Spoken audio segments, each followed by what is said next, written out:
Welcome to this week's episode of the Success Realtor podcast by yours truly, Colleen Wood. Here is where we celebrate success in real estate and share the wisdom and struggles so others can be successful too. If you're a new listener, I'm the producing branch manager of the Wood team at Hometown Lenders, and I'm known for helping realtors earn a lot more money in commissions without selling their soul to the industry and while maintaining balance with what's most important in life. I am so stinking excited to be joined by my guest today, my former podcast co-host of Leading Ladies of Montana Real Estate and Realtor Beast, Alicia Rutz of Small Dog Realty. Alicia, I'm so excited to have you here today. You're so good at this. I love it. Your face transcends. You got so much energy. It's so fun to watch. This is going to be so much fun, you guys. So Alicia and I did 85 episodes with the Leading Ladies of Montana Real Estate podcast. Go back and listen to it. It was one of my most favorite things I had ever done to date. We had the best time. We interviewed some phenomenal guests, and we just shared everything that we knew about real estate and kind of bounced off each other. It was fantastic. I miss it so much. Yeah, it was so much fun. But I think to keep it sustainable, this interviewing is so much more realistic to just keep the conversation going, talk to different people. And that was one of my talking to the other realtors as well. So you talk to people from all over the country then? I'm talking to people from Montana, Idaho, North Dakota, Wyoming, Arizona, Minnesota, and Oregon. Dang, girl. Yep, all the places that I'm licensed. So just wealth of information. Yeah, it's going to be great. I've really enjoyed talking to people about their other markets and what works, but there's some real commonalities that resonate through all successful realtors. Yeah. Okay. What are some of those? Well, they're devoted 100% to their business. You know, they work it all the time. You and I talked a lot about boundaries and things, and there's a lot of different variances on the boundaries things, but kind of leaning more your direction in that, you know, you've said in the past, gosh, I need more boundaries. But in this market, you know, I see a lot of realtors that are working a lot in order to get the business that they need. This is not a market where all the business is raining from the sky anymore. So we got to work when we need to work. And so that's real common. I see a lot of realtors have passion about their communities and not so much about transactions, but about building relationships, just like you. Yeah, that's really the fun part. And if, like we've talked about so many times, if you're in it for the money, you're not going to be successful. You have to really work with people and enjoy what you're doing, and the money will come. Absolutely. Absolutely. That's great advice. So talk to me. How's business for you? Things have definitely changed. Like you said, you could just get a listing, things would sell. What I'm seeing in the market is we're not seeing a big drop in prices yet where we are in Bozeman, but there's definitely deals to be found. So even though things might look like they haven't come down, it's worth it to put an offer in, where I'm shocked at what's actually getting accepted. But we've slowed. We were always having like 20 things under contract. I think I have 6 for the 6. But yeah, it's not what it was. Absolutely. Do you think that that's going to change as we move into the spring market? I'm hoping to see more inventory, because it's also interesting that we don't have a lot of inventory yet either. I think what's happening with interest rates are people getting stuck in their homes. So people who maybe were considering moving, like, oh, we love our interest rate. You talk a lot about people having this pride in their interest rate, and that's something that they hold near and dear to their heart. And I get it. I totally get it. But you can always refinance, and you're getting homes for $100,000 less than what we were. So it's interesting how people are feeling stuck and not moving as much. So it's all going to depend on inventory. And if we get that inventory, I think spring will pick up. But I'm just not seeing a lot of signs of it. We're really slow in Bozeman during spring break, and that's going to be this week. So I think it'll be after spring break to see what happens in our market. You know, in previous markets in like 2021, when we saw people putting in offers $50,000, $100,000 over asking price because they were comfortable with it, because they were getting 2.75%, 3.25% interest rate. But you and I know that they were going in at a potential negative equity point. Yep, exactly. Or, you know, maybe just a tiny bit of equity if they had some down payment. And now, I mean, and they were okay with that because they had a 3% interest rate. But now when interest rates are higher and they could walk in with $150,000 in equity or something like that because there's some negotiation. They're not as comfortable with that. And it's like, we need to talk more about the equity position and then the opportunity with the interest rate than just talking about your entry point interest rate. Right. Mm-hmm. You know, I talked about too. So one, you can negotiate price now. You can also negotiate after inspection and get an appraisal, like things that are actually protecting the buyers now, where buyers had very little protection during that time. Right. So it's like that things are just sitting. And what I'm noticing with the sellers too, they're not willing to move a lot on list price. Right. They'll maybe do price reductions, but when the offers come in, they're like, oh, well, we finally got a good offer that can actually close. So they are willing to work with them, but it is interesting. Mm-hmm. So, Alicia, when you were a kid, what was the first thing that you wanted to be when you grew up? I wanted to be a doctor. Or actually, first I wanted to be the first girl to play for Orlando Magic. Very nice small frame. But then I wanted to be a doctor. And I remember watching like a scary movie with a doctor. And I'm like, that's a lot of blood. And I was with my Nana. And she's like, there's a lot of blood when you're a doctor. And I'm like, yep, I'm out. You would have been a good doctor because you really care for people and, you're so energetic and positive. And I think that really resonates through your real estate too. Like you can help guide people through what sometimes can be a pretty difficult transaction. Yeah, absolutely. Tell me, what did you want to be? First I wanted to be a horse trainer. That was a really big deal to me. And then I moved from that to being a veterinarian. And then I realized how much school you had to do in order to be a veterinarian and thought, shoot, I could be a doctor before I could be a veterinarian. So I kind of wish I would have spent a little bit more time with my original dream and figured out how to make that work. But we know that horse trainers don't make hardly any money. So that really would not have worked with my lifestyle. If I could go back though, I would be an electrician. Really? 100%. If I could go back to college, gone to the 2-year university, become an electrician, started my own electricity company. I don't feel like there's enough women in the trades. Mm-hmm. Definitely a lot of physical labor, but there's a lot of agile work and detailed work. And an electrician has a better life, on their bodies than maybe like tile or hardwood flooring. So I'd want to be an electrician. Have I ever told you that I was an electrical apprentice? You were? No, Yeah. you never did that. Yeah, I was an electrical apprentice. In fact, I was the first and I think still the only female electrical apprentice for that company. I actually left mortgage for a while and thought my husband was making so much money in Big Sky, as a plumber. I was like, you know what, I can do that too. And I was raised, pulling wire and stuff for my dad. And so I thought I could do that. And the day I started, I didn't realize I was pregnant.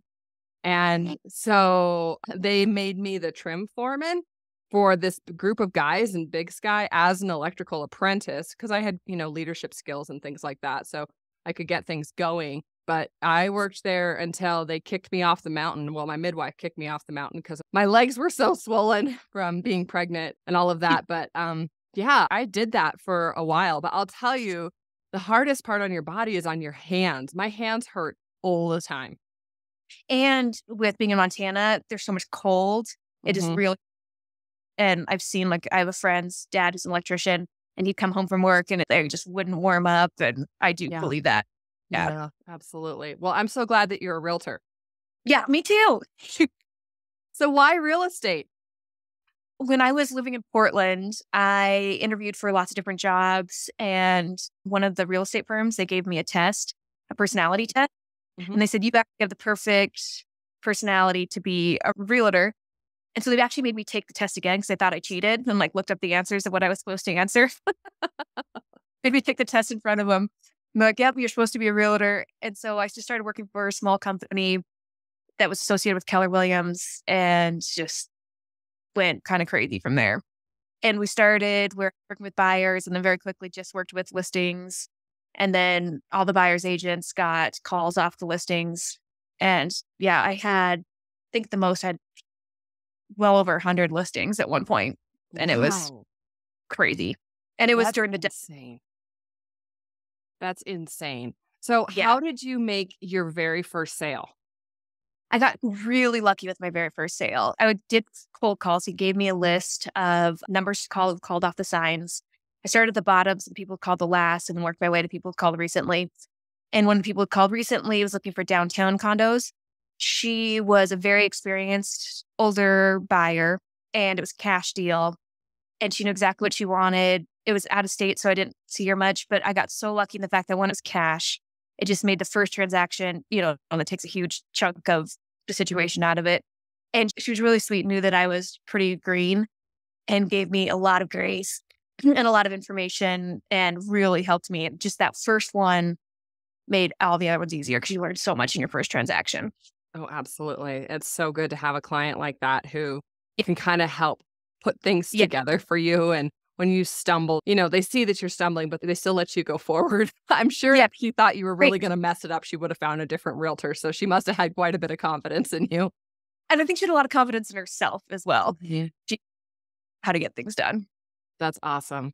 So talk to me about what does a typical Monday look like for you? You're a mama of two small girls. You're a wife. You have a lot going on. You volunteer a ton. You play soccer a lot. I mean, you have a big friends group. So how does Monday look after all of that? Mondays are a crazy day.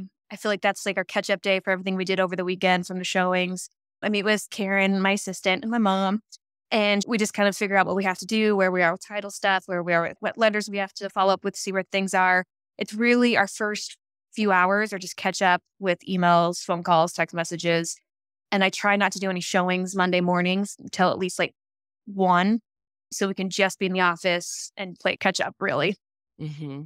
You have a very distinct and kind of edgy marketing style. It's one of my most favorite things about you. You use some humor, and not just humor that's like, a dad joke kind of humor. Like you use some edgy humor in some of your marketing and things that you do.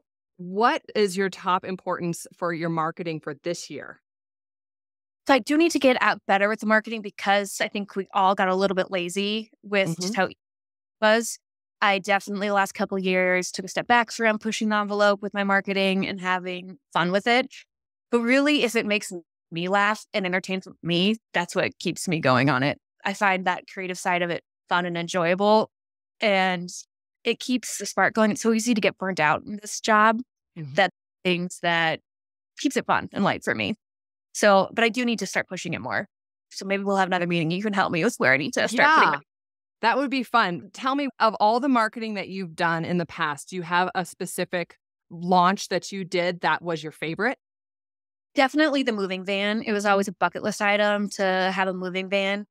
And I ended up having fun with it. There's a guy picking up a box and you can see his butt crack hanging out a little bit. And I'm a cartoon on the back. That has been huge for me. I can't tell you how many people have seen it. And it's also practical for friends to use, family members to use, and obviously clients when they're moving.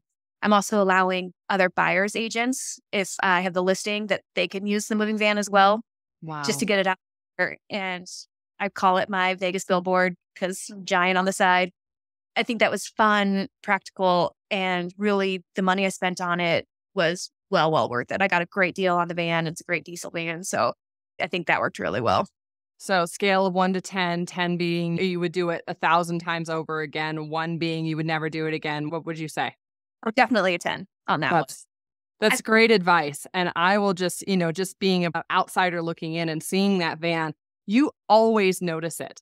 Everywhere Yeah, I go, I'm like, oh, there's her van again. Oh, there she is. And it is funny and people laugh at it and it's impactful. It's not just somebody else's, logo. You know what I mean? It's just right. so much better. And, kids smile about it and they know that you're the fun realtor. And, when the kids smile about it, when people smile about it, they just want it. They just want to get to know you. So I think that's really awesome.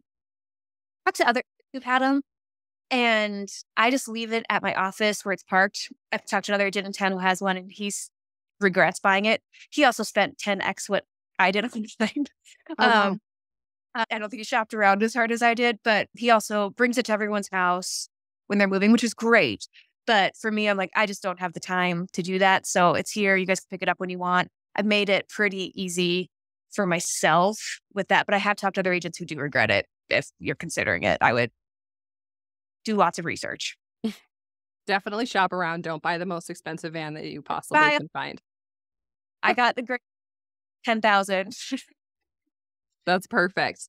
So, Alicia, what problem are you having in your business currently that you're trying to solve? kind of the same as always. Well, not always, but right now is keeping buyers interested with the lack of inventory. It's keeping them on the line. And especially when they're looking for something super specific, which I have a lot of those right now, it's hard to find something that comes up. And I'm always worried about maybe losing them, either just for buying in general, or, a month or two might go by where we just haven't found the right property and they could meet another agent. So really keeping them invested in me and keeping them invested that we will find something. How are you doing that? Really just texting and emails and letting them know I'm still trying to find something, just trying to stay in front of them as much as possible without being too aggressive. Because I want to let people know that you're there for them, but that you're not hungry and that are desperate or, want to be that salesy, pushy person. Yeah.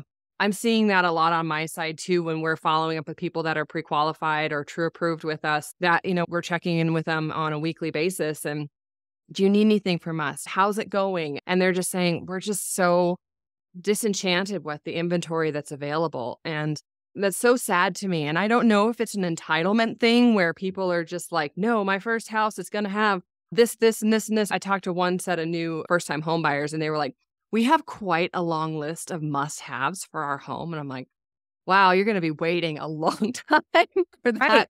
Because you're in a price point that is going to be really challenging to find that. So I do think that we're kind of wrestling with the two sides of the spectrum. Like they have such a laundry list of things, but there's just not the inventory to satisfy it. Are you seeing that with all the markets of agents you're talking to? Because I know Brooklyn's usually specific, but everyone's still not having the inventory. Yes, the inventory is still very much an issue everywhere. I had a talk with Brian Burr from North Dakota and Minnesota. He's right there on the state line. So he's in both states and he does a ton of new construction and he's just seeing the contractors just really pulling way back on create. And just like we've seen in Montana where, we've seen poured foundations or homes that have started to be framed and have them absolutely just stop in their tracks with what's going on in the world. So gosh, I'm really, really hoping that we can get our economy a little bit stronger and help our investors be a little bit more confident in investing in people with their loans. I've talked to a lot of commercial lenders that they've had so many developers who have the lots that say they were maybe going to do 10. Like, I'm just going to do the 3, hold on to these lots and maybe do it in a few years. Just story after big developers, small developers that are just holding. Mm-hmm. Yeah. Yeah. I mean, there's some really great information, some news that's supposed some reports that are coming out. We know that mortgage rates follow inflation.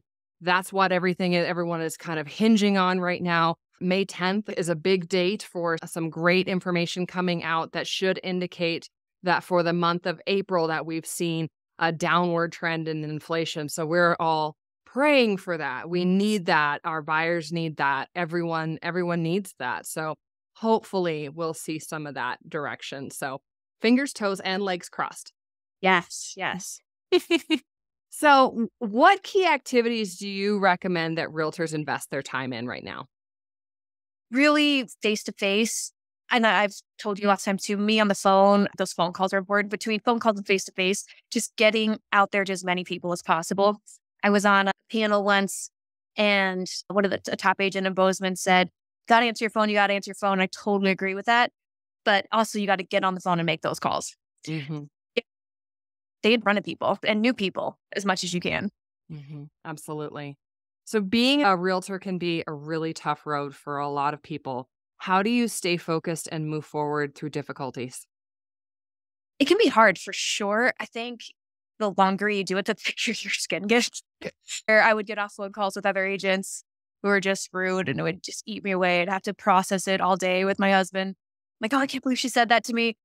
But now I was like, whatever. Yeah, you just get so much thicker skin. And the more transactions you do, the more confident you get. And it does make it easier to get past those hurdles. But at the beginning, it's hard when you're like my buyer's agents that work with me. They'll call me after, they get those slides. And like, I totally am there for them, hearing them. And I remember feeling the same way. But this won't bother you in a couple of years. A couple of years, you'll be able to let this slide a lot easier. Do you lose sleep over real estate transactions now? Not like I used to. What makes me lose sleep is if I didn't do the best I could. What used to make me lose sleep is if just anything that I was waiting on. I was waiting for amendment to get signed, waiting to get through this inspection stuff. As long as I know I did my best through it and I'm doing my best through it, I don't lose sleep and I don't make many mistakes anymore. And I know what to say and when to do it and when to push and when not to push now. What does make me lose sleep is like, oh, I should have made that call a little bit sooner, or I just didn't do the best I possibly could have done to get this done. That's the only thing that keeps me up now. Yeah. This week is my birthday week and I'm turning 39 this week. So we've been talking a lot about middle age this week. So I'm excited to hear what you have to say because you have so much energy and I feel like you just keep blossoming farther and farther and farther out. But in this stage of your life, what are your qualifying qualities of people that are in your world? How do you vet them? Who do you let in? What do they have to be like in order to be in your circle? Good question. My spidey senses have gone up so much. I can just feel energy so much quicker. I've turned down a couple listings this year and we're desperate for listings because you can feel the crazy now. You can feel when someone's crazy. It's not worth my energy because I will spend all my time on that and not focus on all my great clients. Same thing with friends. You don't get to pick your family. You get to pick your friends. And if they're not feeding your soul and making you feel good, and that's not going to be every single day, of course, but if the energy is positive and light, I just want easy right now. It's easier, the better. I just want ease. So if things are difficult with a friend, it's not worth it. Or difficult for me with client, it's not worth it. Well, I'm also in a similar place where, and you said ease, and that's just like gave me goosebumps and it's kind of just resonating right here as I'm sitting and thinking about it because this is like, I feel like I'm going into a different stage in my life. And you've known me over the years as, being somebody who really, really pushes and constantly creating and constantly, growing at any cost. And I feel like this next stage of life feels a lot quieter in an awesome way. And I think that what I've learned from my older girlfriends, because I have lots of older girlfriends, I kind of gravitated to those women of a certain age because I just so admire their wisdom. And, they don't do things that they don't want to do. They don't spend time with people that they don't want to spend time with. And they prioritize what is most important. And I've spent a lot of time giving a lot to other people. And this feels like the season I'm going to give to me and mine. And I don't know, that's really exciting to me, but it feels like a quiet season. It's pretty awesome. Right. And enjoying the quiet for a minute feels good. I ran into a bunch of realtors at a restaurant in town one day. It was when I was just giving my all to everything I thought about. Everything I did was real estate. And they all kind of looked at me and I could just tell they're like, oh, you will think you'll figure it out someday that it's not worth it to put everything you have into it all the time. And I also do think that comes from a place of privilege to have been there and been crazy successful, that you can slow down a little bit and it doesn't have to be your entire life. So yeah, I feel privileged and thankful that I had those crazy years and things are still good and busy, but I don't care to do 60 million in sales anymore and do 100 transactions, but I still want to do, 70 transactions. Right. But my goal is to do 100. I'm like, do 100. I have to do 100 transactions. And I don't have that same madness anymore, which feels good. Quality over quantity feels incredibly important right now. Yes. I've shared with you, 2021 was a phenomenal year for us. And, we did 100 million, which is 276 transactions.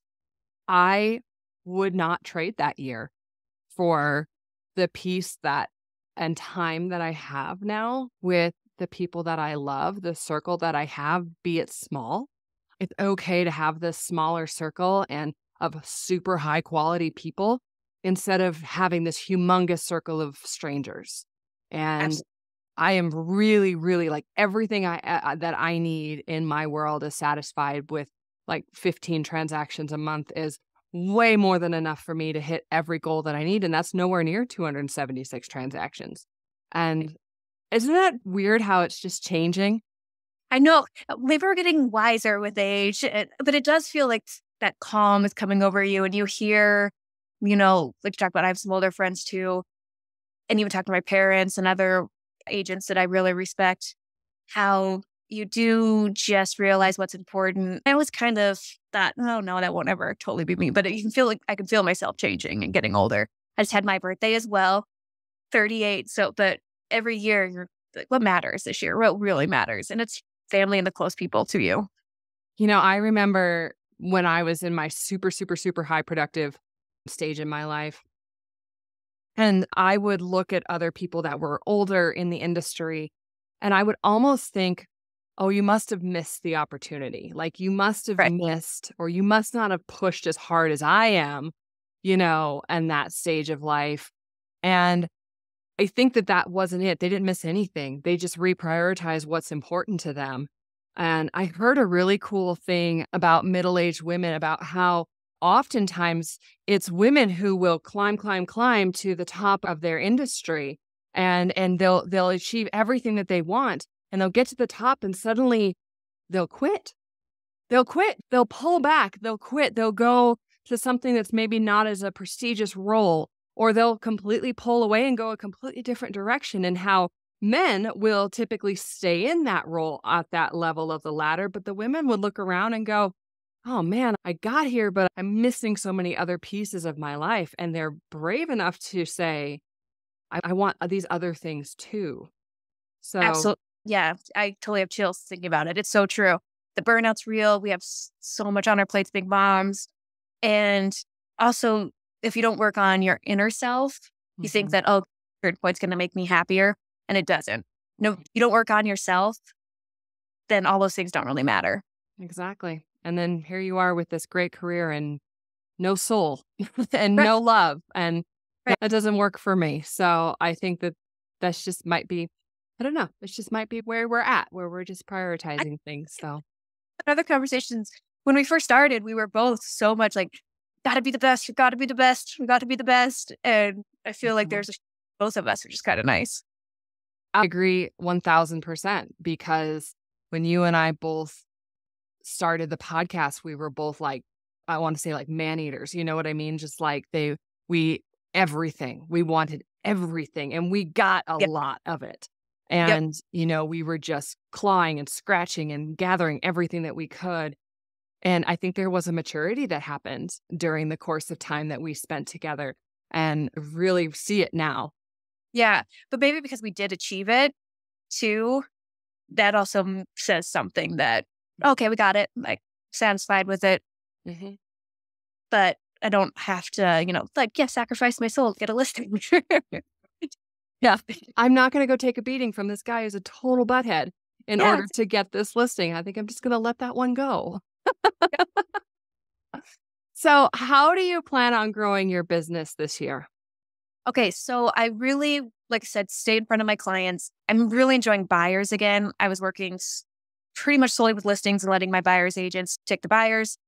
But buyers are feeding my soul so much more. They do take more time, but they're just making me happier, especially first time home buyers. I really want to continue working with first time home buyers, do a few first time home buyer classes, pick up some buyers there, and really continue that part of the business and just enjoy that is really a big part of my goal. Continue getting listings, of course, because that's really the name of the game. Just stay busy and even pick up buyers.